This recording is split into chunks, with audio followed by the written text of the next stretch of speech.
ಆತ್ಮೀಯ ವಿದ್ಯಾರ್ಥಿಗಳಿಗೆ ಸ್ವಾಗತ. ನನ್ನ ಹೆಸರು ಸಿದ್ದರಾಜಪ್ಪ KS. ನಾನು JSS ಪದವಿ ಪೂರ್ವ ಕಾಲೇಜು ರಾಮಾಪುರ ಹನೂರು ತಾಲೂಕು ಇಲ್ಲಿ ಭೂಗೋಳಶಾಸ್ತ್ರ ಉಪನ್ಯಾಸಕನಾಗಿ ಕರ್ತವ್ಯ ನಿರ್ವಹಿಸ್ತಾ ಇದ್ದೇನೆ. ವಿದ್ಯಾರ್ಥಿಗಳೇ, ಈಗಾಗಲೇ ನೀವು ದ್ವಿತೀಯ PUC ಪಠ್ಯಕ್ರಮಕ್ಕೆ ಅನುಗುಣವಾಗಿ ಸುಮಾರು 8 ಅಧ್ಯಾಯಗಳನ್ನು ಅಧ್ಯಯನ ಮಾಡ್ತಾ ಬಂದಿದ್ದೀರಿ. ಅದರಲ್ಲಿ ಸಾಕಷ್ಟು ವಿಷಯಗಳನ್ನು ತಿಳ್ಕೊಂಡಿದ್ದೀರಿ. ಮತ್ತು ದ್ವಿತೀಯ PUC ಪಠ್ಯಕ್ಕೆ ಅನುಗುಣವಾಗಿ 9ನೆಯ ಅಧ್ಯಾಯವಾಗಿರತಕ್ಕಂತಹ ಖನಿಜ ಮತ್ತು ಶಕ್ತಿ ಸಂಪನ್ಮೂಲಗಳು ಅನ್ನುವಂತಹ ಪಾಠದಲ್ಲೂ ಕೂಡ ನೀವು ಖನಿಜಗಳು ಅಂದರೇನು, ಖನಿಜಗಳ ವಿಧಗಳು, ಭೂಮಿಯಲ್ಲಿ ಎಷ್ಟು ವಿಧದ ಖನಿಜಗಳು ದೊರೀತವೆ, ಯಾವ ಯಾವ ಖನಿಜಗಳು ಬಹಳ ಪ್ರಮುಖವಾಗಿರ್ತಕ್ಕಂಥದ್ದು ಅನ್ನುವುದ್ರ ಬಗ್ಗೆ ಎಲ್ಲ ಸಾಕಷ್ಟು ಅಧ್ಯಯನವನ್ನು ನಡೆಸ್ತಾ ಬಂದಿದ್ದೀರಿ. ಸೊ ಹಾಗೆ ಮುಂದುವರಿತಾ ಶಕ್ತಿ ಸಂಪನ್ಮೂಲಗಳ ಬಗ್ಗೆನೂ ಕೂಡ ಅಧ್ಯಯನ ಮಾಡಿದಿರಿ. ಅದರಲ್ಲಿ ಕಲ್ಲಿದ್ದಲಿರ್ಬೋದು, ಪೆಟ್ರೋಲಿಯಂ ಇರ್ಬೋದು, ವಿದ್ಯುತ್ ಶಕ್ತಿ ಇರ್ಬೋದು, ಸ್ವಾಭಾವಿಕ ಅನಿಲದ ಬಗ್ಗೆನೂ ಕೂಡ ನೀವು ಸಾಕಷ್ಟು ಅಧ್ಯಯನವನ್ನು ನಡೆಸ್ತಾ ಬಂದಿದ್ದೀರಿ. ಸೊ ಇವುಗಳನ್ನು ನಾವು ಈ ಶಕ್ತಿ ಸಂಪನ್ಮೂಲಗಳನ್ನು 2 ವಿಧವಾಗಿ ವಿಂಗಡಣೆಯನ್ನು ಮಾಡಿ ನಾವಿಲ್ಲಿ ಅಧ್ಯಯನವನ್ನು ನಡೆಸ್ತೇವೆ. ಮೊದಲನೆಯದಾಗಿ ಸಾಂಪ್ರದಾಯಿಕ ಶಕ್ತಿ ಸಂಪನ್ಮೂಲಗಳು ಮತ್ತು ಅಸಾಂಪ್ರದಾಯಿಕ ಶಕ್ತಿ ಸಂಪನ್ಮೂಲಗಳು ಅಂಥೇಳಿ. ಈಗಾಗಲೇ ಸಾಂಪ್ರದಾಯಿಕ ಶಕ್ತಿ ಸಂಪನ್ಮೂಲಗಳ ಬಗ್ಗೆ ಸಾಕಷ್ಟು ವಿವರವನ್ನು ತಿಳಿದುಕೊಂಡಿದ್ದೀರಿ. ಸಾಂಪ್ರದಾಯಿಕ ಶಕ್ತಿ ಸಂಪನ್ಮೂಲಗಳು ಅಂತ ಹೇಳಿದ್ರೆ ನಾವು ಬಹಳ ಹಿಂದಿನಿಂದನೂ ಅವುಗಳನ್ನು ಬಳಕೆ ಮಾಡಿಕೊಳ್ತಾ ಇವತ್ತಿನವರೆಗೂ ಬಂದಿದ್ದೀವಿ. ಸೊ ಇವುಗಳು ಏನಾಗ್ತಾ ಇದೆ, ಇವತ್ತು ಅವುಗಳ ಅವಲಂಬನೆ ಹೆಚ್ಚಾಗ್ತಾ ಇದೆ. ನಾವು ಸಂಪನ್ಮೂಲಗಳು ಅಂತ ಹೇಳಿ ಕರಿಬೇಕಾದ್ರೇ ಅವುಗಳು ಸಾಕಷ್ಟು ಉಪಯೋಗವನ್ನು ಒಳಗೊಂಡಿರ್ತವೆ. ಹಾಗಾಗಿ ಅವುಗಳ ಮೇಲೆ ಹೆಚ್ಚು ಅವಲಂಬನೆ ಇರೋದ್ರಿಂದ, ಅವುಗಳಿಗೆ ದಿನೇ ದಿನೇ ಬೇಡಿಕೆ ಹೆಚ್ಚಾಗ್ತಾ ಇರೋದ್ರಿಂದ ಭೂಮಿಯಲ್ಲಿ ಅವು ಮಿತವಾಗಿ ಇರ್ತಕ್ಕಂಥದ್ದು, ಜೊತೆಗೆ ಅವು ಮುಗಿದು ಹೋಗ್ತಕ್ಕಂಥ ಸಂಪನ್ಮೂಲಗಳು.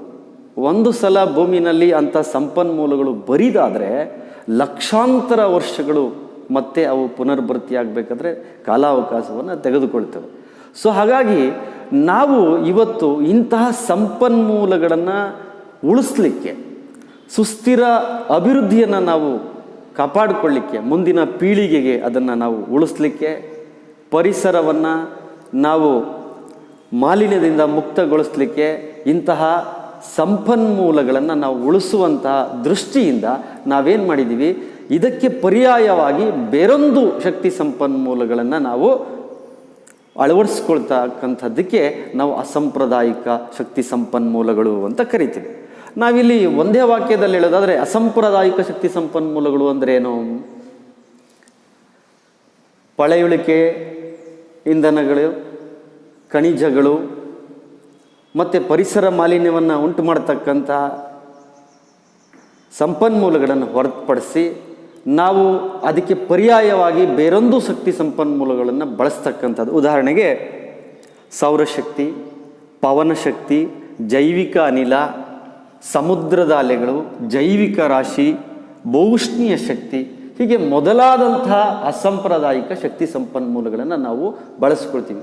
ಇವು ಉತ್ತಮವಾದಂಥ ಪರಿಸರ ಸ್ನೇಹಿಗಳು, ಬರಿದಾಗದೇ ಇರತಕ್ಕಂಥ ನವೀಕರಿಸಬಹುದಾದಂಥ ಸಂಪನ್ಮೂಲಗಳು, ಕಡಿಮೆ ವೆಚ್ಚದಲ್ಲಿ ನಷ್ಟದ ಉಳಿತಾಯವನ್ನು ಮಾಡ್ತಕ್ಕಂಥ ದೃಷ್ಟಿಯಿಂದ, ಪರಿಸರಕ್ಕೆ ಯಾವುದೇ ಹಾನಿಯಾಗದೇ ಇರೋ ರೀತಿಯಲ್ಲಿ ನಾವು ತಡೆಗಟ್ಟತಕ್ಕಂಥ ದೃಷ್ಟಿಯಿಂದ ಇಂತಹ ಒಂದು ಪರ್ಯಾಯವಾದಂಥ ಶಕ್ತಿ ಸಂಪನ್ಮೂಲಗಳನ್ನು ನಾವು ಬಳಕೆ ಮಾಡಿಕೊಳ್ತಕ್ಕಂಥದ್ದಕ್ಕೆ ನಾವು ಅಸಾಂಪ್ರದಾಯಿಕ ಶಕ್ತಿ ಸಂಪನ್ಮೂಲಗಳು ಅಂತ ಹೇಳಿ ಕರಿತೀವಿ. ಇವತ್ತು ಜಾಗತಿಕ ಮಟ್ಟದಲ್ಲಿ ಸಾಕಷ್ಟು ಪೈಪೋಟಿಯನ್ನು ನೋಡ್ತಾ ಇದ್ದೀವಿ ನಾವು. ಅನೇಕ ಹೊಸ ಹೊಸ ಕೈಗಾರಿಕೆಗಳು, ಕೈಗಾರಿಕೀಕರಣ, ನಗರೀಕರಣ, ಹೀಗೆ ಹಲವಾರು ಉದ್ದೇಶಗಳಿಂದ ಏನಾಗಿದೆ, ಶಕ್ತಿ ಸಂಪನ್ಮೂಲಗಳ ಮೇಲೆ ಸಾಕಷ್ಟು ಬೇಡಿಕೆ ಕಂಡು ಬರ್ತಾ ಇದೆ. ಹಾಗಾಗಿ ಅವುಗಳು ವಿಜ್ಞಾನಿಗಳು ಒಂದು ಸಮೀಕ್ಷೆಯ ಪ್ರಕಾರ ಹೇಳ್ತಕ್ಕಂಥದ್ದು ವಿಜ್ಞಾನಿಗಳು ಏನಂದರೆ ಇಂತಹ ಅನೇಕ ಶಕ್ತಿ ಸಂಪನ್ಮೂಲಗಳು, ಸಾಂಪ್ರದಾಯಿಕ ಶಕ್ತಿ ಸಂಪನ್ಮೂಲಗಳು ಮುಂದಿನ 30-40 ವರ್ಷದಲ್ಲಿ ಸಂಪೂರ್ಣವಾಗಿ ಅವು ಬರಿದಾಗ್ತವೆ. ಒಂದು ಸಲ ಬರಿದಾದರೆ ಅವು ಮತ್ತೆ ಪುನರ್ಭರ್ತಿ ಆಗಬೇಕಾದ್ರೆ ಸುಮಾರು ಲಕ್ಷಾಂತರ ವರ್ಷಗಳನ್ನು ತೆಗೆದುಕೊಳ್ತವೆ. ಹಾಗಾಗಿ ಆ ಒಂದು ಸಂಪನ್ಮೂಲಗಳನ್ನು ಉಳಿತಾಯ ಮಾಡುವಂಥ ದೃಷ್ಟಿಯಿಂದ, ಮುಂದಿನ ಪೀಳಿಗೆಗೂ ಅದನ್ನು ಉಳಿಸ್ತಕ್ಕಂಥ ದೃಷ್ಟಿಯಿಂದ ನಾವೇನು ಮಾಡಬೇಕು ಅಂತ ಹೇಳಿದ್ರೆ, ಅದಕ್ಕೆ ಪರ್ಯಾಯವಾಗಿ ಅಸಾಂಪ್ರದಾಯಿಕ ಶಕ್ತಿ ಸಂಪನ್ಮೂಲಗಳನ್ನು ನಾವು ಬಳಕೆ ಮಾಡಿಕೊಳ್ತಕ್ಕಂಥದ್ದು ಉತ್ತಮವಾದಂಥದ್ದು ಅನ್ನುವುದನ್ನು ನಾನು ಇಲ್ಲಿ ಹೇಳಲಿಕ್ಕೆ ತಿಳಿಸ್ಕೊಡ್ತಾ ಇದ್ದೀನಿ ನಿಮಗೆ. ಹಾಗೆಯೇ ಇದರ ಪ್ರಾಮುಖ್ಯತೆ ಏನು, ನಾನು ಈಗಾಗಲೇ ಹೇಳಿದೆ ಯಾವ್ಯಾವುದು ಅಸಾಂಪ್ರದಾಯಿಕ ಶಕ್ತಿ ಸಂಪನ್ಮೂಲಗಳು ಅಂಥೇಳಿ. ಅದರ ಪ್ರಾಮುಖ್ಯತೆ ಏನು ಅಂತ ಹೇಳಿದ್ರೆ, ನಾನು ಮೊದಲೇ ಹೇಳಿದ ಹಾಗೆ ಸಾಂಪ್ರದಾಯಿಕ ಶಕ್ತಿ ಸಂಪನ್ಮೂಲಗಳಿಗೆ ಹೆಚ್ಚು ಬೇಡಿಕೆ ಇದ್ದು ಅವುಗಳು ಭೂಮಿಯಲ್ಲಿ ಮಿತವಾಗಿದ್ದು ಅವುಗಳನ್ನು ಉಳಿಸುವ ದೃಷ್ಟಿಯಿಂದ ಅದಕ್ಕೆ ಪರ್ಯಾಯವಾಗಿ ಅಸಾಂಪ್ರದಾಯಿಕ ಶಕ್ತಿ ಸಂಪನ್ಮೂಲಗಳನ್ನು ನಾವು ಬಳಕೆ ಮಾಡ್ಕೊಳ್ತಕ್ಕಂಥದ್ದು. ಹಾಗಾಗಿ ಇವತ್ತು ಅಸಾಂಪ್ರದಾಯಿಕ ಶಕ್ತಿ ಸಂಪನ್ಮೂಲಗಳು ಹೆಚ್ಚು ಹೆಚ್ಚು ಪ್ರಾಮುಖ್ಯತೆಯನ್ನು ಒಳಗೊಂಡಿರ್ತಕ್ಕಂಥದ್ದನ್ನು ನಾವಿಲ್ಲಿ ಕಾಣ್ಬೋದಾಗಿದೆ. ಅಸಾಂಪ್ರದಾಯಿಕ ಶಕ್ತಿ ಸಂಪನ್ಮೂಲಗಳಲ್ಲಿ ಮೊದಲಿಗೆ ನಾವು ಸೌರಶಕ್ತಿಯ ಬಗ್ಗೆ ತಿಳಿದುಕೊಳ್ಳೋದಾದರೆ, ಸೌರಶಕ್ತಿ ಅಸಾಂಪ್ರದಾಯಿಕ ಶಕ್ತಿಯ ಮೂಲ ಅಂಥೇಳಿ ನಾವು ಕರಿಬೋದು. ಸೂರ್ಯನ ಶಾಖ ಪ್ರತಿಯೊಂದು ಜೀವಿಗಳು ಅಥವಾ ಜಗತ್ತಿನ ಯಾವುದೇ ಒಂದು ಅಂಶವೂ ಕೂಡ ಚೈತನ್ಯದಾಯಕವಾಗಿರಲಿಕ್ಕೆ ಬಹಳ ಪ್ರಮುಖವಾಗಿರ್ತಕ್ಕಂಥ ಒಂದು ಮೂಲ ಆಕಾರ ಅಂಥೇಳಿ ನಾವು ಕರಿಬೋದು. ಸೊ ಹಾಗಾಗಿ ಸೂರ್ಯನ ಶಾಖ ಇಲ್ಲದೇ ಜಗತ್ತಿನಲ್ಲಿ ಯಾವುದೇ ಒಂದು ಅಂಶವೂ ಕೂಡ, ಅದು ಜೀವಿಗಳಾಗಿರ್ಬೋದು, ಪ್ರಾಣಿಗಳಾಗಿರ್ಬೋದು, ಸಸ್ಯಗಳಾಗಿರ್ಬೋದು, ಅಥವಾ ಇನ್ನಿತರ ಯಾವುದೇ ಒಂದು ವಿಚಾರವನ್ನು ನಾವು ತೆಗೆದುಕೊಂಡರೂ ಕೂಡ ಅದು ಚೈತನ್ಯದಾಯಕವಾಗಿರ್ಲಿಕ್ಕೆ ಸಾಧ್ಯ ಆಗೋದಿಲ್ಲ. ಹಾಗಾಗಿ ಅದು ಬಹಳ ಮುಖ್ಯವಾದಂಥದ್ದು, ಅದೇ ಮೂಲವಾಗಿರ್ತಕ್ಕಂಥದ್ದು. ನಾವು ಅದ್ರ ಬಗ್ಗೆ ಹೋಗೋದಾದರೆ, ಬಹಳ ಪ್ರಾಚೀನ ಕಾಲದಿಂದನೂ ಸೌರಶಕ್ತಿಯನ್ನು ನಾವು ಅನೇಕ ಉದ್ದೇಶಗಳಿಗೆ ಬಳಕೆಯನ್ನು ಮಾಡಿಕೊಳ್ತಾ ಬಂದಿದ್ದೀವಿ. ಬಹಳ ಹಿಂದೆ ಸೌರಶಕ್ತಿಯನ್ನು ನೀರನ್ನು ಕಾಯಿಸಲಿಕ್ಕೆ, ಆವರಣ ತಾಪಕ, ಬಟ್ಟಿ ಇಳಿಸುವಂತಹ ಘಟಕಗಳಲ್ಲಿ, ಹವಾನಿಯಂತ್ರಣ, ಅಡುಗೆ ಮಾಡಲಿಕ್ಕೆ, ವಿದ್ಯುತ್ ತಯಾರಿಕೆಗೆ, ಹೀಗೆ ಹಲವಾರು ಉದ್ದೇಶಗಳಿಗೆ ಮೊದಲೆಲ್ಲ ನಾವು ಧಾನ್ಯಗಳನ್ನು ಒಣಗಿಸ್ಲಿಕ್ಕೆ ಈ ಥರ ಅನೇಕ ಉದ್ದೇಶಗಳಿಗೆ ಬಳಸ್ಕೊಳ್ತಾ ಇದ್ದೀವಿ. ಹೀಗೆ ನಮಗೆ ಸೌರಶಕ್ತಿಯನ್ನು ಒಂದಲ್ಲ ಒಂದು ರೀತಿಯಲ್ಲಿ ನಾವು ಬಳಕೆಯನ್ನು ಮಾಡ್ಕೊಳ್ತಾ ಬಂದಿದ್ದೀವಿ. ಆದರೆ ಇತ್ತೀಚೆಗೆ ಯಾವಾಗ ಸಾಂಪ್ರದಾಯಿಕ ಶಕ್ತಿ ಸಂಪನ್ಮೂಲಗಳು ಬರದಾಗ್ತವೆ ಅನ್ನುವಂಥ ಅಂಶ ನಮ್ಮ ವಿವೇಚನೆಗೆ ಬಂದಾಗ ನಾವೇನು ಮಾಡಿದ್ವಿ, ಸೌರಶಕ್ತಿಯನ್ನು ಹೆಚ್ಚು ಬಳಕೆ ಮಾಡಿಕೊಳ್ತಕ್ಕಂಥ ನಿಟ್ಟಿನಲ್ಲಿ ಸಾಗ್ತಾ ಇದ್ದೀವಿ. ಸೊ ಹಾಗಾಗಿ ಭಾರತವು ಒಂದು ಉಷ್ಣವಲಯದ ರಾಷ್ಟ್ರ. ಸೊ ಇಲ್ಲಿ ಮಾನ್ಸೂನ್ ಮಾರುತಗಳ ಕಾಲವನ್ನು ಬಿಟ್ಟರೆ ವರ್ಷದಲ್ಲಿ ಸುಮಾರು 300ರಿಂದ 330 ದಿನಗಳು ಸೂರ್ಯನ ಪ್ರಕಾಶಮಾನವಿರ್ತಕ್ಕಂಥದ್ದನ್ನು ನಾವು ಕಾಣ್ಬೋದಾಗಿದೆ. ಹಾಗೆಯೇ ಪೃಥ್ವಿ ಅಂದರೆ ಭೂಮಿಯ ಮೇಲಿನ ವಾಯುಗೋಳ ಪ್ರತಿ ಚದುರ ಮೀಟರ್ಗೆ ಸುಮಾರು 1350 ಕಿಲೋವ್ಯಾಟ್ನಷ್ಟು ಸೌರ ಶಕ್ತಿಯನ್ನು ಪಡ್ಕೊಳ್ತಕ್ಕಂಥದ್ದು ನಮಗೆ ಗೊತ್ತಾಗಿದೆ.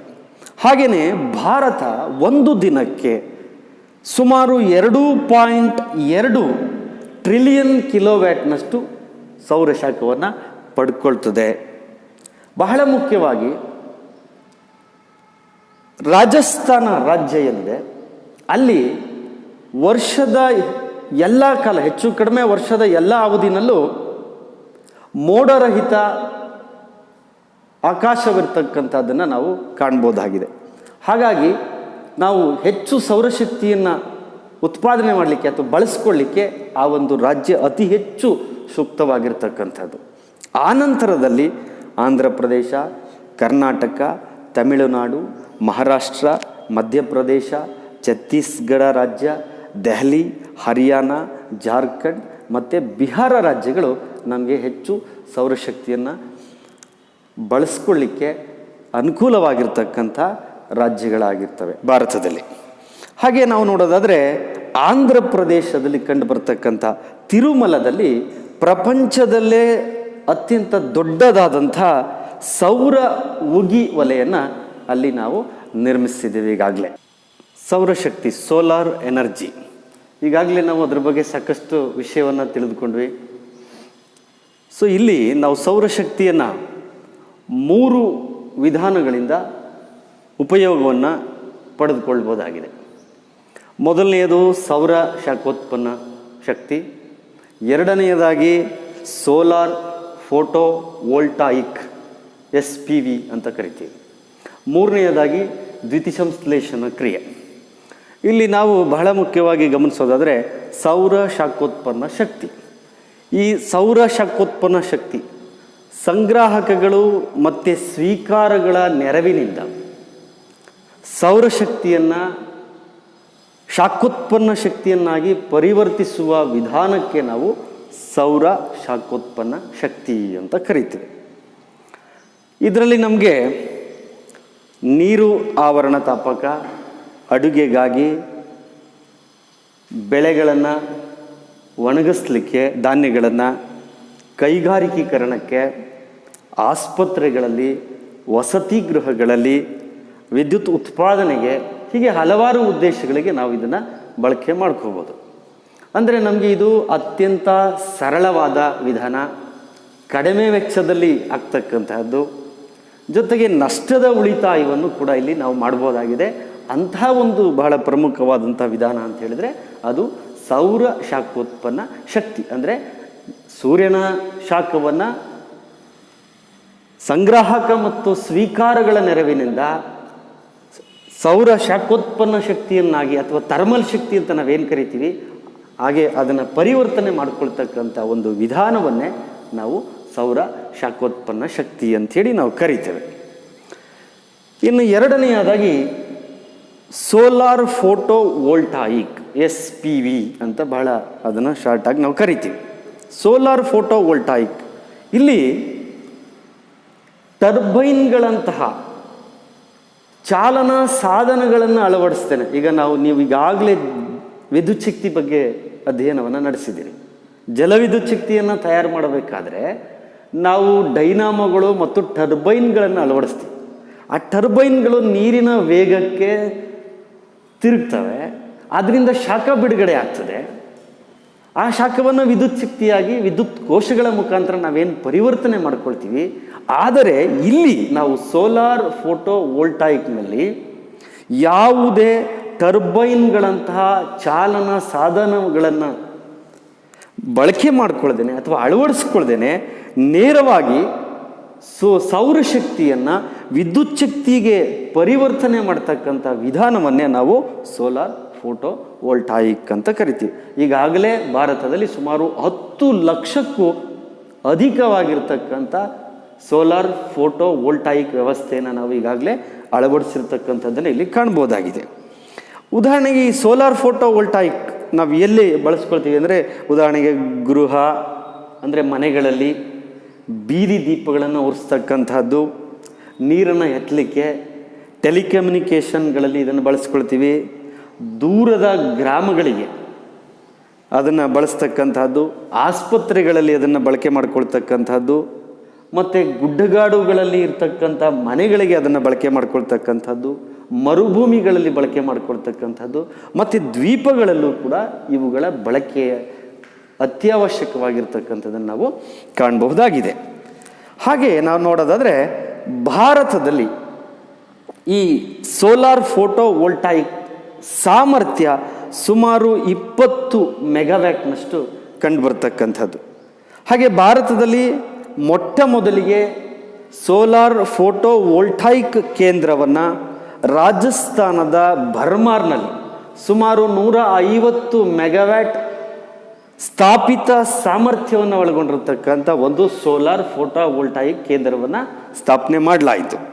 ಆ ನಂತರದಲ್ಲಿ ಉತ್ತರ ಪ್ರದೇಶ ರಾಜ್ಯದ ಕಲ್ಯಾಣಪುರ ಮತ್ತು ಸಾರೈಸಾದಿನಲ್ಲಿ 2 ದೊಡ್ಡ ಸೋಲಾರ್ ಫೋಟೋ ವೋಲ್ಟಾಯಿಕ್ ಕೇಂದ್ರಗಳನ್ನು ಸ್ಥಾಪನೆ ಮಾಡಲಾಗ್ತು. ಅವು ಸುಮಾರು 100 ಮೆಗಾವ್ಯಾಟ್ನಷ್ಟು ಸೌರಶಕ್ತಿ ಉತ್ಪಾದನೆಯನ್ನು ಮಾಡ್ತಕ್ಕಂಥ ಕೇಂದ್ರಗಳಾಗಿ ಅವು ಕಂಡುಬರ್ತವೆ. ವಿದ್ಯಾರ್ಥಿಗಳೇ, ಸೋಲಾರ್ ಫೋಟೋ ವೋಲ್ಟಾಯಿಕ್ ಬಗ್ಗೆ ನಾವೇನು ಈಗ ತಿಳಿದುಕೊಳ್ತಾ ಇದ್ದೀವಿ, ಅದರ ಪ್ರಕಾರವಾಗಿ ಮಹಾರಾಷ್ಟ್ರ ರಾಜ್ಯದ ಶ್ರೀ ಸಾಯಿಬಾಬಾ ಸೇವಾ ಸಂಸ್ಥಾನ ಟ್ರಸ್ಟ್ ಇಲ್ಲಿ ಸುಮಾರು ಪ್ರತಿದಿನ 50,000 ಜನರಿಗೆ ಊಟವನ್ನು ತಯಾರಿಸುವ ವ್ಯವಸ್ಥೆಯನ್ನು ಮಾಡಲಾಗಿದೆ. ಅಂದರೆ ಸೌರಶಕ್ತಿಯನ್ನು ಬಳಸಿಕೊಂಡು ಪ್ರತಿದಿನ 50,000 ಜನರಿಗೆ ಊಟವನ್ನು ತಯಾರು ಮಾಡ್ತಕ್ಕಂಥ ಒಂದು ವ್ಯವಸ್ಥೆಯನ್ನು ಇಲ್ಲಿ ಮಾಡಲಾಗಿದೆ. ಹಾಗೆಯೇ ನಾವೀಗ 2 ವಿಧಾನಗಳನ್ನು ತಿಳಿದುಕೊಂಡ್ವಿ. ಸೌರಶಾಖೋತ್ಪನ್ನ ಶಕ್ತಿ, ಎರಡನೆಯದು ಸೋಲಾರ್ ಫೋಟೋ ವೋಲ್ಟಾಯಿಕ್, ಮೂರನೆಯ ಒಂದು ವಿಧಾನ ಅಂತ ಹೇಳಿದರೆ ದ್ವಿತೀಯ ಸಂಶ್ಲೇಷಣ ವಿಧಾನ.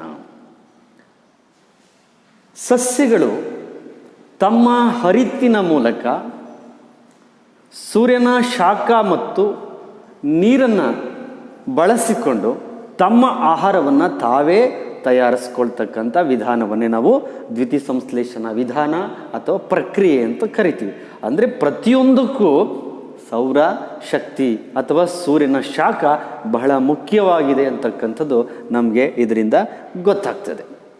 ಸೊ ಹಾಗೆ ನಾವು ನೆಕ್ಸ್ಟ್ ಅಸಾಂಪ್ರದಾಯಿಕ ಶಕ್ತಿ ಸಂಪನ್ಮೂಲಗಳಲ್ಲಿ ಸೌರಶಕ್ತಿಯ ನಂತರ ಪವನ ಶಕ್ತಿಯನ್ನು ಗಮನಿಸುವುದಾದರೆ, ಇಲ್ಲಿ ಪವನ ಶಕ್ತಿ ಅಂದರೆ ಗಾಳಿಯ ಮುಖಾಂತರ ನಾವು ವಿದ್ಯುತ್ ಶಕ್ತಿಯನ್ನು ತಯಾರಿಸ್ಬೋದಾಗಿದೆ. ಬೀಸುವಂಥ ಗಾಳಿಯನ್ನು ವಿದ್ಯುತ್ ಶಕ್ತಿಯಾಗಿ ನಾವು ಯಂತ್ರಗಳ ಮುಖಾಂತರ ಅದನ್ನು ನಾವೇನು ಮಾಡ್ಬೋದು, ವಿದ್ಯುತ್ ಶಕ್ತಿಗೆ ಪರಿವರ್ತನೆಯನ್ನು ಮಾಡಬಹುದಾಗಿದೆ. ಬಹಳ ಹಿಂದೆ ಈ ಪವನ ಶಕ್ತಿಯನ್ನು ಬಳಸ್ಕೊಳ್ತಾ ಇದ್ರು. ದೋಣಿಗಳ ಸಂಚಾರವನ್ನು ನಡೆಸಲಿಕ್ಕೆ, ಧಾನ್ಯಗಳನ್ನು ಹಿಟ್ಟು ಮಾಡಲಿಕ್ಕೆ, ನೀರನ್ನು ಎತ್ತುವುದಕ್ಕಾಗಿ, ಮತ್ತು ಹೀಗೆ ಹಲವಾರು ಉದ್ದೇಶಗಳಿಗೆ ಈ ಒಂದು ಪವನ ಶಕ್ತಿಯನ್ನು ಬಳಸ್ಕೊಳ್ತಾ ಇದ್ರು. ಇದು ಬಹಳ ಸುಲಭ ದರದಲ್ಲಿ ಮತ್ತು ಮಾಲಿನ್ಯವನ್ನು ಉಂಟು ಮಾಡದೇ ಇರತಕ್ಕಂಥದ್ದು, ಹಾಗೆ ಮುಗಿದೇ ಇರತಕ್ಕಂಥ ಒಂದು ಸಂಪನ್ಮೂಲ ಆಗಿರತಕ್ಕಂಥದ್ರಿಂದ ಈ ಒಂದು ಪವನ ಶಕ್ತಿಯನ್ನು ನಾವು ಹೆಚ್ಚಾಗಿ ಬಳಸ್ಕೊಳ್ಬಹುದಾಗಿದೆ.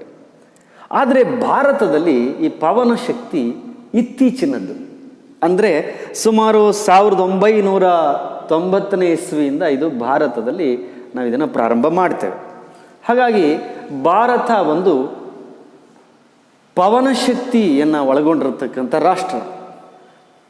ಈ ನಮ್ಮಲ್ಲಿ ಸುಮಾರು 45,000 ಮೆಗಾವ್ಯಾಟ್ನಷ್ಟು ಪವನ ಶಕ್ತಿ ಕಂಡು ಬರ್ತೈತೆ ಅಂತಕ್ಕಂಥ ಒಂದು ಅಂದಾಜಿದೆ. ಹಾಗಾಗಿ ಎಲ್ಲೆಲ್ಲಿ ಈ ಪವನ ಶಕ್ತಿ ಹೆಚ್ಚಾಗಿ ಯಾವ್ಯಾವ ರಾಜ್ಯಗಳಲ್ಲಿ ಕಂಡು ಬರ್ತದೆ ಅಂತ ಹೇಳಿದ್ರೆ, ತಮಿಳುನಾಡಿನಲ್ಲಿ, ಗುಜರಾತ್ನಲ್ಲಿ, ಮಹಾರಾಷ್ಟ್ರದಲ್ಲಿ, ಕರ್ನಾಟಕದಲ್ಲಿ, ರಾಜಸ್ಥಾನದಲ್ಲಿ, ಮಧ್ಯಪ್ರದೇಶದಲ್ಲಿ, ಆಂಧ್ರ ಪ್ರದೇಶದಲ್ಲಿ, ಕೇರಳ ರಾಜ್ಯದಲ್ಲಿ ಮತ್ತು ಒರಿಸ್ಸಾ ರಾಜ್ಯದಲ್ಲಿ ಹೆಚ್ಚಾಗಿ ಕಂಡು ಬರ್ತದೆ. ಅದರಲ್ಲಿ ಬಹಳ ಮುಖ್ಯವಾಗಿ ತಮಿಳುನಾಡನ್ನು ನಾವು ಗಮನಿಸೋದಾದರೆ, ಏನು ನಾವು ಇವತ್ತು ವಿದ್ಯುತ್ ಶಕ್ತಿಯನ್ನು ಉತ್ಪಾದನೆ ಮಾಡ್ತಾ ಇದ್ದೀವಿ, ಆ ವಿದ್ಯುತ್ ಶಕ್ತಿಯಲ್ಲಿ 40% ಈ ತಮಿಳುನಾಡಿನಲ್ಲಿ ನಾವು ಈ ಪವನ ಶಕ್ತಿಯಿಂದ ವಿದ್ಯುತ್ ಶಕ್ತಿಯನ್ನು ಉತ್ಪಾದನೆಯನ್ನು ಮಾಡ್ತಾ ಇದ್ದೀವಿ. ಎರಡನೆಯದಾಗಿ ಗುಜರಾತ್ ರಾಜ್ಯದಲ್ಲಿ, ಅಲ್ಲಿನ ರಾಜ್ಯ ಸರ್ಕಾರದ ಆಸಕ್ತಿಯ ಫಲವಾಗಿ ಅಲ್ಲಿ ಹೆಚ್ಚು ಪವನ ಶಕ್ತಿಯನ್ನು ಅಭಿವೃದ್ಧಿ ಪಡಿಸ್ಕೊಳ್ಳಿಕ್ಕೆ ಅಲ್ಲಿ ಸಾಧ್ಯ ಆಗ್ತದೆ. ಹೀಗೆ ಎಲ್ಲ ರಾಜ್ಯಗಳು ಕೂಡ ಕೇಂದ್ರ ಸರ್ಕಾರದ ನೆರವಿನಿಂದ ಈ ದೇಶದಲ್ಲಿ ಅನೇಕ ಕಡೆ ಅಂತ ಹೇಳಿದರೆ ಸುಮಾರು 28 ರಾಜ್ಯಗಳಲ್ಲಿ 500 ಪವನ ಶಕ್ತಿ ಕೇಂದ್ರಗಳನ್ನು ಸ್ಥಾಪನೆ ಮಾಡಲಿಕ್ಕೆ ಸಾಧ್ಯ ಆಗ್ತದೆ. ಹಾಗಾಗಿ ಈ ಪವನ ಶಕ್ತಿ ಬಹಳ ಪರಿಸರ ಸ್ನೇಹಿ, ಕಡಿಮೆ ವೆಚ್ಚದಲ್ಲಾಗ್ತಕ್ಕಂಥದ್ದು, ಸುಲಭ ದರದಲ್ಲಾಗ್ತಕ್ಕಂಥದ್ದು, ನಷ್ಟವನ್ನು ಉಳಿತಾಯ ಮಾಡ್ತಕ್ಕಂಥದ್ದು, ಹೀಗೆ ಮಾಲಿನ್ಯವನ್ನು ತಡೆಗಟ್ಟತಕ್ಕಂಥ ಈ ಎಲ್ಲ ದೃಷ್ಟಿಯಿಂದ, ಜೊತೆಗೆ ಸಾಂಪ್ರದಾಯಿಕ ಶಕ್ತಿ ಸಂಪನ್ಮೂಲಗಳ ಬೇಡಿಕೆಯನ್ನು ಕಡಿಮೆ ಮಾಡುವಂಥ ದೃಷ್ಟಿಯಿಂದನೂ ಕೂಡ ಪರ್ಯಾಯವಾಗಿ ನಾವು ಪವನ ಶಕ್ತಿಯನ್ನು ಬಳಸ್ಕೊಳ್ತಕ್ಕಂಥದ್ದು.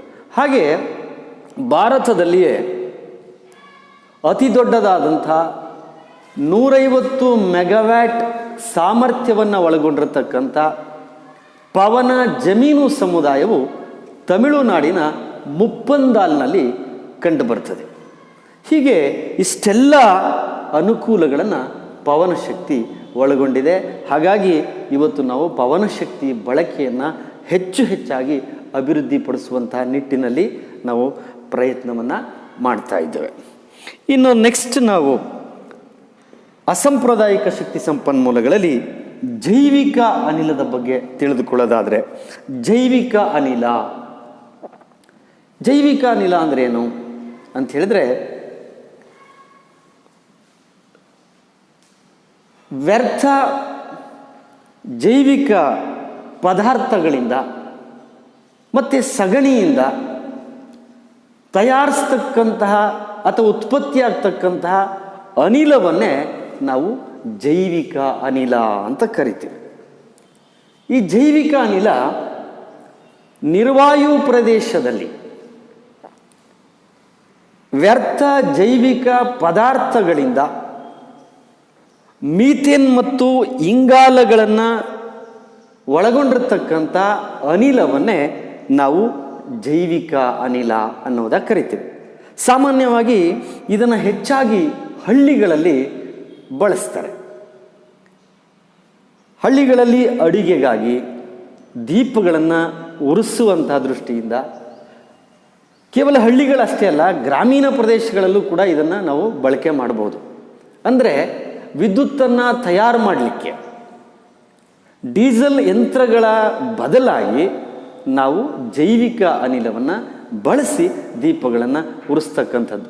ಹಾಗಾಗಿ ಹಳ್ಳಿಗಳಲ್ಲಿ ಹೆಚ್ಚಾಗಿ ಅಡಿಗೆ ಮಾಡಲಿಕ್ಕೆ, ಗೃಹ ದೀಪಗಳಿಗೆ ಇದನ್ನು ಹೆಚ್ಚಾಗಿ ಬಳಸ್ತಕ್ಕಂಥದ್ದು. ಭಾರತದಲ್ಲಿ ಜೈವಿಕ ಅನಿಲವನ್ನು ಉತ್ಪಾದನೆ ಮಾಡಲಿಕ್ಕೆ ಸಾಕಷ್ಟು ಅವಕಾಶಗಳಿದೆ, ಅಂದರೆ ಭವಿಷ್ಯವಿದೆ ಅನ್ನೋದಾಗಿ ನಾವು ಹೇಳ್ತೇವೆ. ಯಾಕೆ ಅಂತ ಹೇಳಿದ್ರೆ, ಭಾರತದಲ್ಲಿ ಸುಮಾರು ಪ್ರತಿ ವರ್ಷ 1 ರಿಂದ 1.5 ದಶಲಕ್ಷ ಟನ್ಗಳಷ್ಟು ಸಗಣಿ ಉತ್ಪಾದನೆ ಆಗ್ತಕ್ಕಂಥದ್ದನ್ನು ನಾವು ಕಾಣ್ಬೋದಾಗಿದೆ. ಹಾಗಾಗಿ ನಮಗೆ ಇದನ್ನು ಜೈವಿಕ ಅನಿಲವನ್ನು ಹೆಚ್ಚು ಅಭಿವೃದ್ಧಿಪಡಿಸ್ಕೊಳ್ಳಿಕ್ಕೆ ನಮಗೆ ಸಾಕಷ್ಟು ಅವಕಾಶಗಳು ಕಂಡುಬರ್ತಾ ಇದೆ.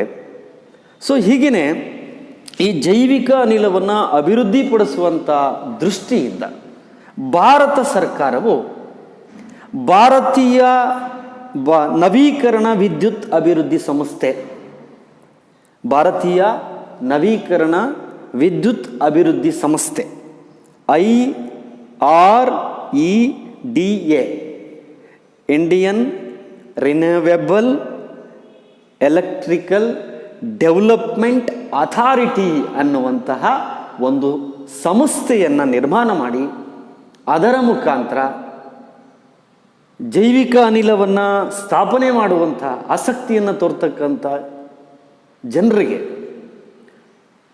ಈ ಒಂದು ಸಂಸ್ಥೆಯ ಮುಖಾಂತರ ಕಡಿಮೆ ಬಡ್ಡಿ ದರದಲ್ಲಿ ಮತ್ತು ಸಬ್ಸಿಡಿಯನ್ನು ನೀಡ್ತಕ್ಕಂಥದ್ದು, ಅವರ ಸಾಲಕ್ಕೆ ಸಬ್ಸಿಡಿಯನ್ನು ನೀಡುವಂಥ ಒಂದು ಯೋಜನೆಯನ್ನು ಹಮ್ಮಿಕೊಂಡು ಹೆಚ್ಚು ಜೈವಿಕ ಅನಿಲದ ಉತ್ಪಾದನೆಯನ್ನು ಮಾಡ್ತಕ್ಕಂತಹ ದೃಷ್ಟಿಯಿಂದ ಸಾಂಪ್ರದಾಯಿಕ ಶಕ್ತಿ ಸಂಪನ್ಮೂಲಗಳ ಅವಲಂಬನೆಯನ್ನು ಕಡಿಮೆ ಮಾಡುವಂತಹ ದೃಷ್ಟಿಯಿಂದ ಪರಿಸರಕ್ಕೆ ಆಗ್ತಕ್ಕಂಥ ಹಾನಿಯನ್ನು ತಪ್ಪಿಸ್ತಕ್ಕಂಥ ದೃಷ್ಟಿಯಿಂದ, ಯಾಕೆ ಅಂತ ಹೇಳಿದರೆ ಇದು ಸ್ವಚ್ಛ ಮತ್ತು ಪರಿಸರಕ್ಕೆ ಯಾವುದೇ ಹಾನಿಯನ್ನು ಮಾಡ್ತಕ್ಕಂಥದ್ದಲ್ಲ.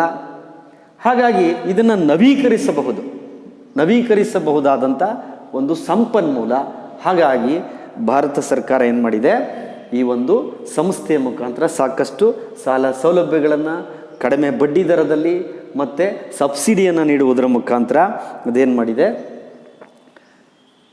ಅನೇಕ ಅನುಕೂಲಗಳನ್ನು ಮಾಡಿಕೊಡ್ತಾ ಇದೆ. ಹಾಗೆಯೇ ಭಾರತದಲ್ಲಿ ರಾಜಸ್ಥಾನ ಮತ್ತು ಉತ್ತರ ಪ್ರದೇಶಗಳು ಎರಡೂ ಕ್ರಮವಾಗಿ ಪ್ರಥಮ ಮತ್ತು ದ್ವಿತೀಯ ಸ್ಥಾನಗಳನ್ನು ಒಳಗೊಂಡಿರತಕ್ಕಂಥ ರಾಜ್ಯಗಳು ಜೈವಿಕ ಅನಿಲವನ್ನು ಉತ್ಪಾದನೆ ಮಾಡ್ತಕ್ಕಂಥದ್ರಲ್ಲಿ. ಹಾಗೆಯೇ ನಾವು ಈ ಎರಡೂ ರಾಜ್ಯಗಳು ಅತಿ ಹೆಚ್ಚು ಜೈವಿಕ ಅನಿಲವನ್ನು ಉತ್ಪಾದನೆ ಮಾಡಿದರೆ, ಇನ್ನಿತರ ಎಲ್ಲ ರಾಜ್ಯಗಳಲ್ಲೂ ಕೂಡ ಇದು ಸಾಕಷ್ಟು ಪ್ರಮಾಣದಲ್ಲಿ ಇತ್ತೀಚೆಗೆ ಬೆಳವಣಿಗೆಯನ್ನು ಹೊಂದುತ್ತಾ ಇರತಕ್ಕಂಥದ್ದನ್ನು ಕೂಡ ನಾವು ಕಾಣಬಹುದಾಗಿದೆ. ಇನ್ನು ಅಸಾಂಪ್ರದಾಯಿಕ ಶಕ್ತಿ ಸಂಪನ್ಮೂಲಗಳಲ್ಲಿ ನಾಲ್ಕನೆಯದಾದಂಥದ್ದು ಭೂ ಉಷ್ಣೀಯ ಶಕ್ತಿ. ಈ ಭೂ ಉಷ್ಣೀಯ ಶಕ್ತಿ ಅಂತ ಹೇಳಿದ್ರೆ ಅಂದರೆ ಭೂ ಉಷ್ಣೀಯ ಅಂದರೆ ಭೂಮಿಯ ಅಂತರಾಳದಲ್ಲಿ ಕಂಡು ಬರ್ತಕ್ಕಂಥ ಆ ಒಂದು ಉಷ್ಣಾಂಶವನ್ನು ಬಳಸ್ಕೊಂಡು ಆ ಶಕ್ತಿಯನ್ನು ಅಥವಾ ಶಾಖವನ್ನು ನಾವು ವಿದ್ಯುತ್ ಶಕ್ತಿಯಾಗಿ ಪರಿವರ್ತನೆ ಮಾಡ್ತಕ್ಕಂಥ ವಿಧಾನವನ್ನು ಭೂ ಉಷ್ಣೀಯ ಶಕ್ತಿ ಅಂತ ಕರಿತೀವಿ. ಅಂದರೆ ಭೂಮಿಯಲ್ಲಿ ಬಿಟ್ಟಿರ್ತಕ್ಕಂಥ ಸೀಳುಗಳ ಮುಖಾಂತರ ಅಲ್ಲಿ ದೊರಕತಕ್ಕಂಥ ಶಾಖವನ್ನು ಬಳಸ್ಕೊಂಡು ನಾವೇನು ಮಾಡ್ತೀವಿ, ಅದನ್ನು ವಿದ್ಯುತ್ ಶಕ್ತಿಯಾಗಿ ಪರಿವರ್ತನೆಯನ್ನು ಮಾಡ್ತಕ್ಕಂಥದ್ದು. ಹೀಗೆ ಇಲ್ಲಿ ಭೂಮಿಯಲ್ಲಿ ಚಿಲುಮೆ ಮತ್ತು ಗೇಜರ್ಗಳ ಮೂಲಕವೂ ಕೂಡ ನಾವು ಈ ಭೂ ಉಷ್ಣೀಯ ಶಕ್ತಿಯನ್ನು ಪಡ್ಕೋಬೋದಾಗಿದೆ. ಹಾಗಾಗಿ ಭೂಗರ್ಭ ಇಲಾಖೆಯ ಸಮೀಕ್ಷೆಯ ಪ್ರಕಾರ ಭಾರತದಲ್ಲಿ ಸುಮಾರು 350ಕ್ಕಿಂತಲೂ ಹೆಚ್ಚು ಬಿಸಿ ನೀರಿನ ಚಿಲುಮೆಗಳು ಕಂಡು ಬರ್ತವೆ ಅನ್ನುವಂಥ ಒಂದು ಸಮೀಕ್ಷೆಯನ್ನು ಈಗಾಗಲೇ ನಡೆಸಲಾಗಿದೆ. ಹಾಗಾಗಿ ಭಾರತದಲ್ಲಿ ಯಾವ ಯಾವ ಪ್ರದೇಶದಲ್ಲಿ ನಮಗೆ ಭೂ ಉಷ್ಣೀಯ ಶಕ್ತಿಯನ್ನು ಹೆಚ್ಚಾಗಿ ಅಭಿವೃದ್ಧಿಪಡಿಸಲಿಕ್ಕೆ ಅವಕಾಶಗಳಿದೆ ಅಂತ ನೋಡೋದಾದರೆ ನಾವು ಮೊದಲನೇದಾಗಿ ಜಮ್ಮು ಕಾಶ್ಮೀರ, ಹಿಮಾಚಲ ಪ್ರದೇಶ, ಉತ್ತರಾಂಚಲ, ಜಾರ್ಖಂಡ್, ಛತ್ತೀಸ್ಗಢ ರಾಜ್ಯ, ಹೀಗೆ ಇಲ್ಲೆಲ್ಲವೂ ಕೂಡ ನಮಗೆ ಸಾಕಷ್ಟು ಭೂ ಉಷ್ಣೀಯ ಶಕ್ತಿಯನ್ನು ಅಭಿವೃದ್ಧಿಪಡಿಸಲಿಕ್ಕೆ ಅವಕಾಶಗಳು ಕಂಡುಬರ್ತಕ್ಕಂಥದ್ದು.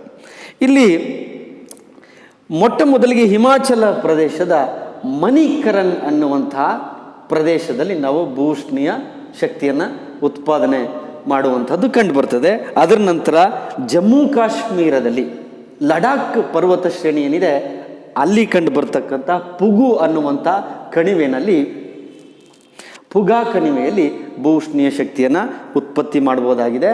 ಮತ್ತು ಛತ್ತೀಸ್ಗಢ ರಾಜ್ಯದ ತಟ್ಟಪಾನಿ ಅನ್ನುವಂಥ ಪ್ರದೇಶದಲ್ಲೂ ಕೂಡ ಭೂ ಉಷ್ಣೀಯ ಶಕ್ತಿಯನ್ನು ಉತ್ಪಾದನೆ ಮಾಡಲಿಕ್ಕೆ ನಮಗೆ ಸಾಕಷ್ಟು ಅವಕಾಶಗಳಿರ್ತಕ್ಕಂಥದ್ದು ಕಂಡುಬರ್ತದೆ.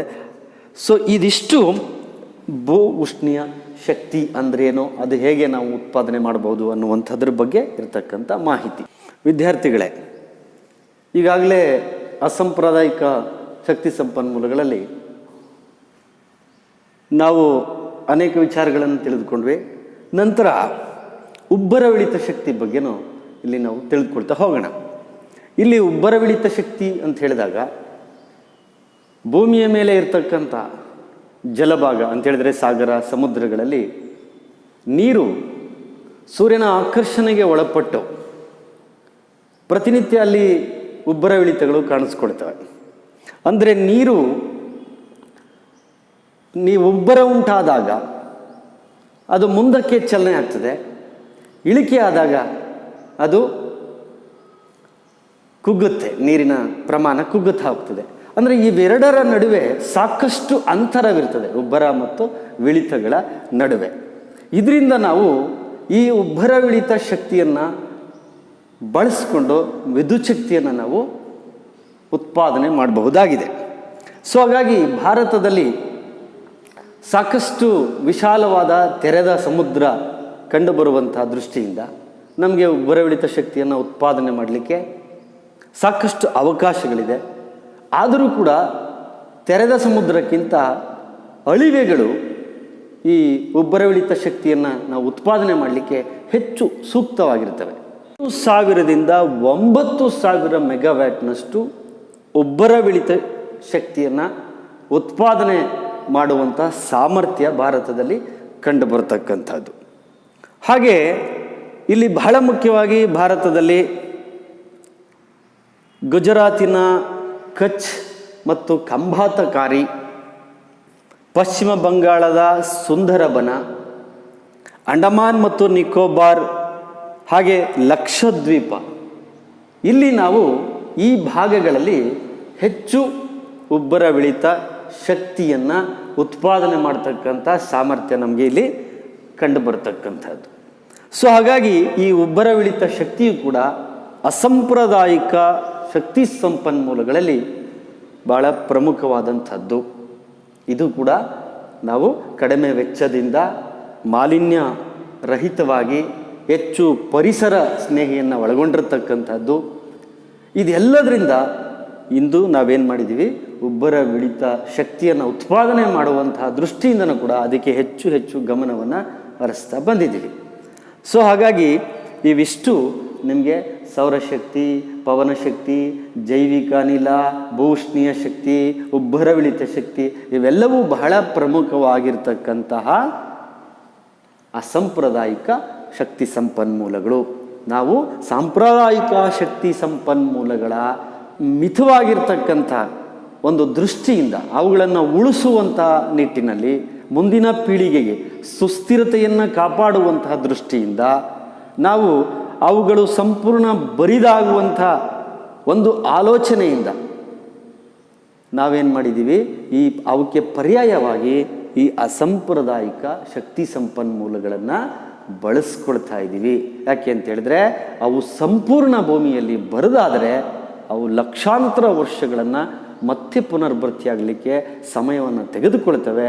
ಆ ದೃಷ್ಟಿಯಿಂದ ನಾವೇನು ಮಾಡಿದ್ದೀವಿ, ಅವುಗಳಿಗೆ ಪರ್ಯಾಯವಾಗಿ ಈ ಅಸಾಂಪ್ರದಾಯಿಕ ಶಕ್ತಿ ಸಂಪನ್ಮೂಲಗಳನ್ನು ಬಳಕೆ ಮಾಡ್ಕೊಳ್ತಾ ಇದ್ದೀವಿ. ಇವು ಮುಗಿದೇ ಇರತಕ್ಕಂತಹ ಮತ್ತು ನವೀಕರಿಸಬಲ್ಲಂತಹ ಒಂದು ಸಂಪನ್ಮೂಲಗಳಾಗಿರೋದ್ರಿಂದ ನಾವು ಇವುಗಳನ್ನು ಹೆಚ್ಚು ಹೆಚ್ಚಾಗಿ ಬಳಕೆ ಮಾಡ್ಕೋಬಹುದಾಗಿದೆ ಅನ್ನುವಂಥದ್ದನ್ನು ನಾನಿಲ್ಲಿ ನಿಮಗೆ ತಿಳಿಸ್ತಾ ಇದ್ದೀನಿ. ನೆಕ್ಸ್ಟ್ ನಮಗೆ ಈ ಅಸಾಂಪ್ರದಾಯಿಕ ಶಕ್ತಿ ಸಂಪನ್ಮೂಲ, ಒಟ್ಟಾರೆ ಶಕ್ತಿ ಸಂಪನ್ಮೂಲಗಳನ್ನು ಹೇಗೆ ನಾವು ಸಂರಕ್ಷಣೆ ಮಾಡಬೇಕು ಮತ್ತು ಅವುಗಳನ್ನು ಹೇಗೆ ನಿರ್ವಹಣೆಯನ್ನು ಮಾಡಬೇಕು ಅನ್ನುವುದಾದರೆ, ಇಲ್ಲಿ ಮೊದಲಿಗೆ ಸಂರಕ್ಷಣೆ ಅಂದ್ರೇನು? ಸಂರಕ್ಷಣೆ ಅನ್ನುವಂಥ ಶಬ್ದ ಇದೆಯಲ್ಲ, ಅದು ಸಂಪನ್ಮೂಲಗಳನ್ನು ಅಂದರೆ ಶಕ್ತಿ ಸಂಪನ್ಮೂಲಗಳನ್ನು ಮುಂದಿನ ಪೀಳಿಗೆಗೆ ಉಳಿಸುವಂಥದ್ದನ್ನೇ ನಾವು ಸಂರಕ್ಷಣೆ ಅನ್ನೋದಾಗಿ ಕರಿತೇವೆ. ಅಂದರೆ ನಾವಷ್ಟೇ ಅವುಗಳನ್ನು ಬಳಕೆ ಮಾಡಿ ಬರಿದು ಮಾಡ್ತಕ್ಕಂಥದ್ದಲ್ಲ, ಮುಂದಿನ ಪೀಳಿಗೆಗೂ ಕೂಡ ನಾವು ಅದನ್ನು ಉಳಿಸುವಂಥದ್ದಿದೆಯಲ್ಲ, ಅದನ್ನೇ ನಾವು ಸಂರಕ್ಷಣೆ ಅಂತ ಕರಿತೀವಿ. ನಾವು ವಿವೇಚನ ರಹಿತವಾಗಿ ನಾವೆಲ್ಲವನ್ನೂ ಬರಿದು ಮಾಡ್ತಕ್ಕಂಥದ್ದಲ್ಲ, ಅವುಗಳಿಗೆ ನಾವೇನು ಮಾಡಬೇಕು, ಮುಂದಿನ ಪೀಳಿಗೆಗೆ ಅವುಗಳನ್ನು ಉಳಿಸುವಂಥದ್ದಿದೆಯಲ್ಲ, ಅದನ್ನೇ ನಾವಿಲ್ಲಿ ಸಂರಕ್ಷಣೆ ಅಂತ ಕರಿತೀವಿ.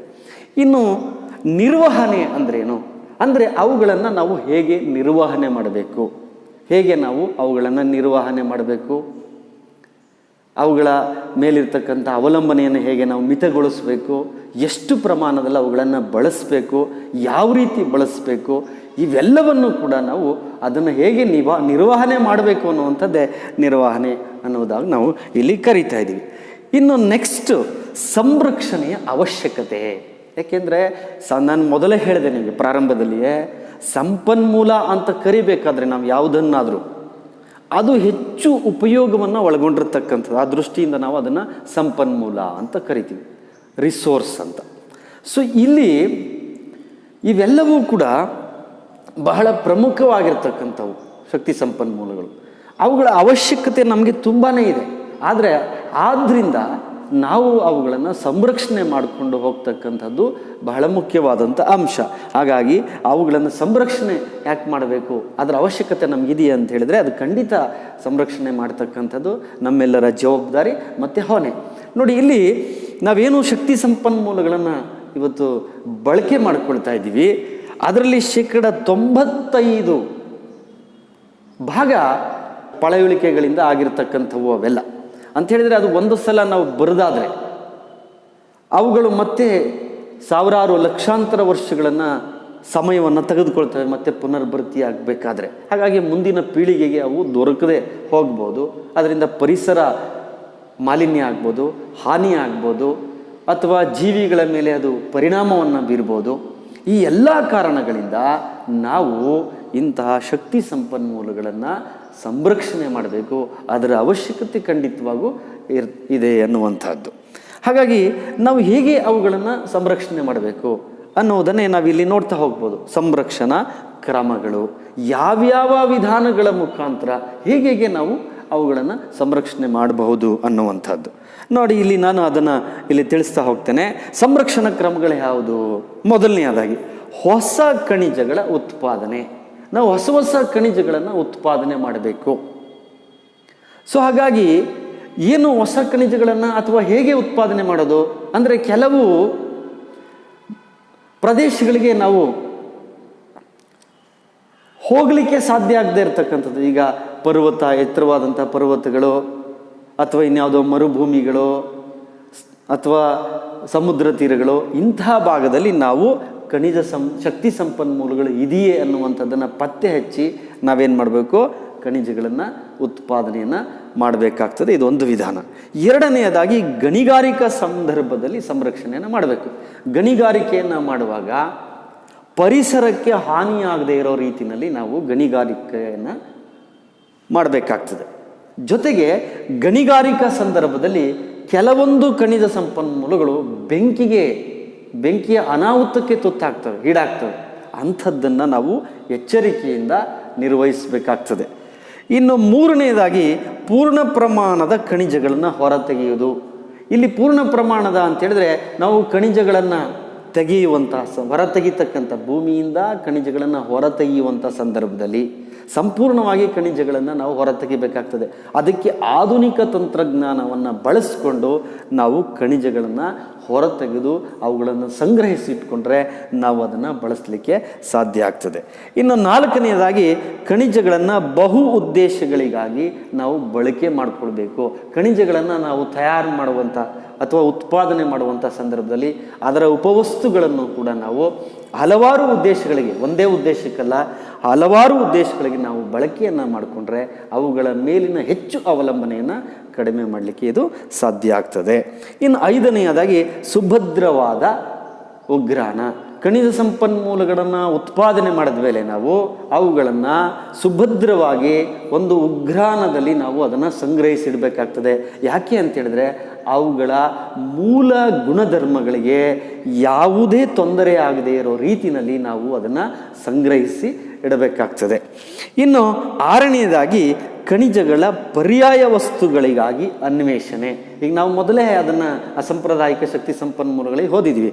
ಸೊ ಹಾಗಾಗಿ ಇಲ್ಲಿ ನಾವು ಖನಿಜಗಳ ಪರ್ಯಾಯ ವಸ್ತುಗಳಿಗಾಗಿ ನಾವು ಅನ್ವೇಷಣೆಯನ್ನು ಮಾಡ್ತಕ್ಕಂಥದ್ದು ಅಂತೇಳಿದ್ರೆ ಇಲ್ಲಿ ಕಲ್ಲಿದ್ದಲು ಮತ್ತು ಇಂಧನಗಳ ಬದಲಿಗೆ ನಾವು ಪರಮಾಣು ಶಕ್ತಿಯನ್ನು ಬಳಸ್ತಕ್ಕಂಥದ್ದು, ಹಾಗೆಯೇ ಕಬ್ಬಿಣದ ಅದಕ್ಕೆ ಬದಲಾಗಿ ನಾವು ಇನ್ನೇನೋ ಬೇರೆ ಒಂದು ಅಥವಾ ಪ್ಲಾಸ್ಟಿಕ್ಕನ್ನು ಬಳಸ್ತಕ್ಕಂಥದ್ದು. ಹೀಗೆ ಅವಕ್ಕೆ ಪರ್ಯಾಯವಾಗಿ ನಾವು ಬೇರೆ ಶಕ್ತಿ ಸಂಪನ್ಮೂಲಗಳನ್ನು ಬಳಸುವಂಥದ್ದಾಗಬೇಕು.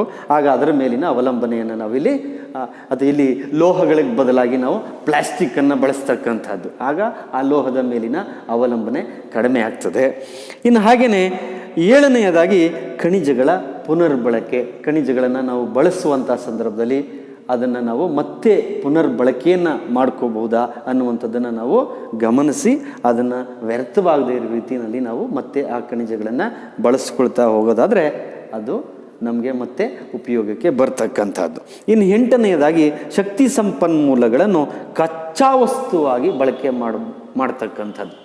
ಹೀಗೆ ನಾವು ಇಲ್ಲಿ ಶಕ್ತಿ ಸಂಪನ್ಮೂಲಗಳನ್ನು ಅಂದರೆ ಆ ಶಕ್ತಿ ಸಂಪನ್ಮೂಲಗಳನ್ನು ಉತ್ಪಾದನೆ ಮಾಡುವಂಥ ಸಂದರ್ಭದಲ್ಲಿ ಅದರ ಉಪವಸ್ತುಗಳನ್ನು ಕೂಡ ಅನೇಕ ರಾಸಾಯನಿಕ ವಸ್ತುಗಳು ಕೂಡ ಅದರಿಂದ ದೊರಕ್ತವೆ.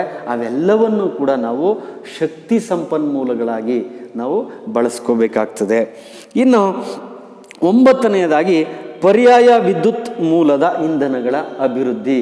ಈಗ ನಾವೇನು ವಿದ್ಯುತ್ಗೋಸ್ಕರ ಈ ಕಲ್ಲಿದ್ದಲನ್ನ ಉರಿಸ್ತಕ್ಕಂಥದ್ದು ಇವೆಲ್ಲ ಮುಗಿದು ಹೋಗ್ತಕ್ಕಂಥದ್ದು. ನಾನು ಮೊದಲೇ ಹೇಳಿದಾಗೆ ಈ ಕಲ್ಲಿದ್ದಲು, ಪೆಟ್ರೋಲಿಯಂ ಇವೆಲ್ಲವೂ ಕೂಡ ನಾವು ಇದೇ ರೀತಿಯಲ್ಲಿ ಅವುಗಳನ್ನು ಅಪರಿಮಿತವಾಗಿ ಬಳಕೆ ಮಾಡ್ಕೊಳ್ತಾ ಹೋದರೆ ಅವು ಮುಂದಿನ 30-40 ವರ್ಷದಲ್ಲಿ ಅವು ಬರಿದಾಗ್ತವೆ ಭೂಮಿಯಲ್ಲಿ ಅನ್ನುವಂಥದ್ದನ್ನು ಹೇಳಿದೆ.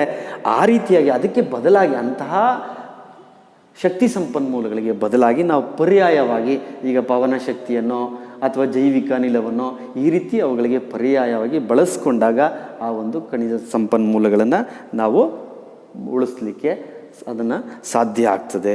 ಇನ್ನು 10ನೆಯದಾಗಿ ಮಾಲಿನ್ಯ ನಿಷೇಧ. ಅಂದರೆ ಗಣಿಗಾರಿಕೆಯನ್ನು ನಡೆಸುವಂಥ ಸಂದರ್ಭದಲ್ಲಿ ಸಾಕಷ್ಟು ಪರಿಸರಕ್ಕೆ ಅದು ಮಾಲಿನ್ಯ ಆಗ್ತಕ್ಕಂಥದ್ದು, ಅದರಿಂದ ಬರ್ತಕ್ಕಂಥ ಧೂಳು, ಶಬ್ದ ಇವೆಲ್ಲವೂ. ಹಾಗಾಗಿ ನಾವು ಮಾಲಿನ್ಯವನ್ನು ನಿಷೇಧ ಮಾಡ್ತಕ್ಕಂಥದ್ದು ಅಂದರೆ ಪರಿಸರಕ್ಕೆ ಯಾವುದೇ ಹಾನಿಯಾಗದ ರೀತಿಯಲ್ಲಿ ಮುನ್ನೆಚ್ಚರಿಕಾ ಕ್ರಮಗಳನ್ನು ಅನುಸರಿಸಿ ನಾವು ಈ ರೀತಿ ನಾವು ಅವುಗಳ ಸಂಪನ್ಮೂಲಗಳನ್ನು ಹೊರತೆಗಿಬೇಕಾಗ್ತದೆ. ಇನ್ನು ಮಿಶ್ರ ಬಳಕೆಯ ಅಗತ್ಯ ಅಂದರೆ ನಾವು ಕೇವಲ ಖನಿಜಗಳನ್ನಷ್ಟೇ, ಈಗ ಯಾವುದೋ ಒಂದು ಉದಾಹರಣೆಗೆ ಚಿನ್ನ ಬಹಳ ಮಿತವಾಗಿ ನಮಗೆ ದೊರಕತಕ್ಕಂಥದ್ದು. ಆ ಚಿನ್ನದ ಜೊತೆಯಲ್ಲಿ ತಾಮ್ರವನ್ನು ಮಿಶ್ರಣ ಮಾಡಿದರೆ ನಾವು ಗೋಲ್ಡ್ ತಾಮ್ರವನ್ನು ಮಿಶ್ರಣ ಮಾಡಿದಾಗ ಅದೇನಾಗ್ತದೆ, ರೋಲ್ಡ್ ಗೋಲ್ಡ್ ಆಗ್ತದೆ. ಹೀಗೆ ಮಿತವಾಗಿರ್ತಕ್ಕಂಥ ಸಂಪನ್ಮೂಲದ ಜೊತೆಯಲ್ಲಿ ಹೇರಳವಾಗಿ ದೊರಕತಕ್ಕಂತಹ ಸಂಪನ್ಮೂಲವನ್ನು ನಾವು ಮಿಶ್ರಣ ಮಾಡಿದಾಗ ಅದನ್ನು ನಾವು ಏನು ಮಾಡ್ಬೋದು, ನಾವು ಅದನ್ನು ಬಳಕೆಯನ್ನು ಮಾಡ್ಕೋಬೋದಾಗಿದೆ. ಇನ್ನು ಭವಿಷ್ಯದ ಶಕ್ತಿಯ ಮೂಲಗಳು ಅಂತ ಕರಿತೀವಿ ನಾವು ಇವನ್ನೆಲ್ಲ. ಯಾವುದು? ಮುಗಿಯದ ಮತ್ತು ನವೀಕರಿಸಬಹುದಾದಂಥ ಶಕ್ತಿ ಸಂಪನ್ಮೂಲಗಳನ್ನು ನಾವು ಭವಿಷ್ಯದ ಶಕ್ತಿ ಮೂಲ ಅಂದರೆ ನಾವು ಮುಂದಿನೂ ಕೂಡ ಅದನ್ನು ಬಳಸ್ಕೋಬೋದು. ಯಾಕೆಂದರೆ ಮುಗಿಯೋದಿಲ್ಲ ಮತ್ತು ಅವುಗಳನ್ನು ನಾವು ನವೀಕರಿಸ್ಬೋದು. ಹಾಗಾಗಿ ಅವುಗಳನ್ನು ನಾವು ಭವಿಷ್ಯದ ಶಕ್ತಿಯ ಮೂಲ ಅಂತ ಕರಿತೀವಿ. ಇದಿಷ್ಟು ಕೂಡ ನಾವು ಹೇಗೆ ಸಂರಕ್ಷಣೆ ಮಾಡ್ಬೋದು, ಹೇಗೆ ನಾವು ಸಂಪನ್ಮೂಲಗಳನ್ನು ನಿರ್ವಹಣೆ ಮಾಡ್ಬೋದು ಅನ್ನುವಂಥದ್ರ ಬಗ್ಗೆ ಇರತಕ್ಕಂಥ ಮಾಹಿತಿ. ನಾವೀಗಾಗಲೇ ಅಸಾಂಪ್ರದಾಯಿಕ ಶಕ್ತಿ ಸಂಪನ್ಮೂಲಗಳ ಬಗ್ಗೆ ಸಾಕಷ್ಟು ಮಾಹಿತಿಗಳನ್ನು ತಿಳಿದುಕೊಂಡಿದ್ವಿ.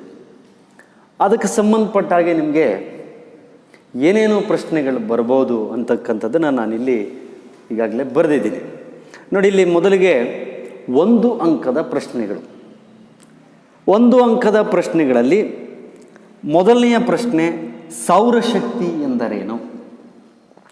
ಎರಡನೆಯ ಪ್ರಶ್ನೆ ಜೈವಿಕ ಅನಿಲ ಎಂದರೇನು? ಮೂರನೆಯ ಪ್ರಶ್ನೆ ಭೂ ಉಷ್ಣೀಯ ಶಕ್ತಿ ಎಂದರೇನು? ನಾಲ್ಕನೆಯ ಪ್ರಶ್ನೆ ಸಂರಕ್ಷಣೆ ಎಂದರೇನು? ಐದನೆಯ ಪ್ರಶ್ನೆ ಭವಿಷ್ಯದ ಶಕ್ತಿಯ ಮೂಲಗಳು ಯಾವುವು? ಇವು 1 ಅಂಕದ ಪ್ರಶ್ನೆಗಳು. ಈ 1 ಅಂಕದ ಪ್ರಶ್ನೆಗಳಿಗೆ ನೀವೇನು ಮಾಡಬೇಕು ಅಂತ ಹೇಳಿದ್ರೆ, ಒಂದು ಪದ ಅಥವಾ ಒಂದು ವಾಕ್ಯದಲ್ಲಿ ಉತ್ತರವನ್ನು ಬರಿಬೇಕಾಗ್ತದೆ. ಹಾಗೆ ಒಂದು ಪದ ಅಥವಾ ಒಂದು ವಾಕ್ಯದಲ್ಲಿ ಈ ಪ್ರಶ್ನೆಗಳಿಗೆ ಉತ್ತರವನ್ನು ನೀವು ಬರೆದ್ರೆ ಅದು ಸಮರ್ಪಕವಾಗಿರುತ್ತೆ. ಇನ್ನು ನೆಕ್ಸ್ಟ್ 2 ಅಂಕದ ಪ್ರಶ್ನೆಗಳು. ಈ 2 ಅಂಕದ ಪ್ರಶ್ನೆಗಳಲ್ಲಿ ನಾವು ಮೊದಲನೆಯದಾಗಿ ಜೈವಿಕ ಅನಿಲವು ಗ್ರಾಮೀಣ ಪ್ರದೇಶಗಳಿಗೆ ಸೂಕ್ತ ಹೇಗೆ? ಎರಡನೆಯ ಪ್ರಶ್ನೆ ಸೌರಶಕ್ತಿಯನ್ನು ಉಪಯೋಗಿಸುವ ವಿಧಾನಗಳು ಯಾವುವು? ಅಂದರೆ ಯಾವ ವಿಧಾನಗಳ ಮುಖಾಂತರ ನಾವು ಸೌರಶಕ್ತಿಯನ್ನು ಉಪಯೋಗಿಸ್ಕೋಬಹುದು ಅನ್ನುವಂಥದ್ದು ಈ ಪ್ರಶ್ನೆ. ಮೂರನೆಯ ಪ್ರಶ್ನೆ ಪವನಶಕ್ತಿ ಫಾರ್ಮ್ಗಳನ್ನು ಸ್ಥಾಪಿಸಿರುವ ರಾಜ್ಯಗಳನ್ನು ಹೆಸರಿಸಿ. ಅಂದರೆ ಭಾರತದಲ್ಲಿ ಯಾವ ರಾಜ್ಯಗಳಲ್ಲಿ ಪವನಶಕ್ತಿಯನ್ನು ಉತ್ಪಾದನೆ ಮಾಡುವಂಥ ಫಾರ್ಮ್ಗಳನ್ನು ಸ್ಥಾಪನೆ ಮಾಡಿದ್ದಾರೆ ಅನ್ನುವಂಥದ್ದನ್ನು, ಆ ಸ್ಥಳಗಳನ್ನು ಹೆಸರಿಸಬೇಕಾಗ್ತದೆ, ಆ ರಾಜ್ಯಗಳನ್ನು. ಇನ್ನು ನೆಕ್ಸ್ಟ್ 5 ಅಂಕದ ಪ್ರಶ್ನೆಗಳು. 5 ಅಂಕದ ಪ್ರಶ್ನೆಗಳಲ್ಲಿ ಭಾರತದಲ್ಲಿ ಶಕ್ತಿ ಸಂಪನ್ಮೂಲಗಳ ಸಂರಕ್ಷಣೆ ಮತ್ತು ನಿರ್ವಹಣೆಗಳನ್ನು ಕುರಿತು ವಿವರಿಸಿ. ಭಾರತದಲ್ಲಿ ಶಕ್ತಿ ಸಂಪನ್ಮೂಲಗಳ ಸಂರಕ್ಷಣೆ ಮತ್ತು ನಿರ್ವಹಣೆಗಳನ್ನು ಕುರಿತು ವಿವರಿಸಬೇಕಾಗ್ತದೆ. ಹಾಗಾಗಿ ಈ ಪ್ರಶ್ನೆಗಳಿಗೆ ಸಮರ್ಪಕವಾಗಿ ಉತ್ತರವನ್ನು ಬರಿಬೇಕಾಗ್ತದೆ. ಎಲ್ಲರಿಗೂ ಧನ್ಯವಾದಗಳು.